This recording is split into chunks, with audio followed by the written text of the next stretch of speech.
ndoshta mund të dalë jashtë kur flasin ato, po jo, do t'i ndjek me vëmendje. Këto janë fenomene të cilat duhet merremi seriozisht. Shumë seriozisht. Mënyrën se si erdhën në parlament, çfarë përfaqësojnë. Se mendoj që ato përfaqësojnë edhe atë kalbësirën e sistemit. Që janë dhe të rinj, të reja. Po është bërë model tani, Luli. Pra, modeli i të pasis pushtet me çfarë do lloj çmimi. E madje të kesh guximin ta thuash të me zot të lartë, zonjat që përmende e thonë me krenari këtë pjesë. Kjo nuk ka ndodhur asgjë kundi.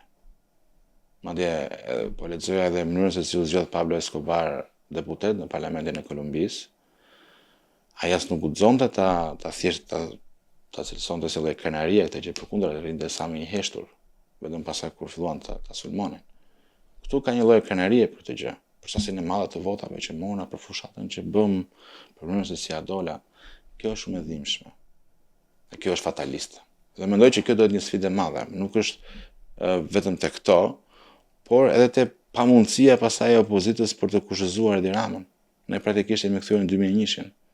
Po se atëherë mori një shumicë të cilësuar, ndryri perëndimi që nuk e lejonte të miratonte ligje me shumicë të cilësuar, por sot Rama nuk e ndal më asgjë. Dhe frika jonë është që gjë e paqë do bëjë në vjesht, edhe për te është që do prekë institucionet e drejtësisë, veçanërisht SPAK-un. Sepse dim që ka disa prokurorë që nuk i kontrollon dot më atje. Por për te pasaj këtyre emrave. Vërtet si kontrollon? Vërtet nuk i kontrollon? Po është pak komplekse, po unë mendoj që disa prokurorë aty nuk i kontrollon dot. Sepse kanë pasur një guxim që kanë shkuar përtej. Pra, kanë prekur ose kanë arrestuar politikan që ishin vije kuqe. Kështu që e meriton një lloj respekti.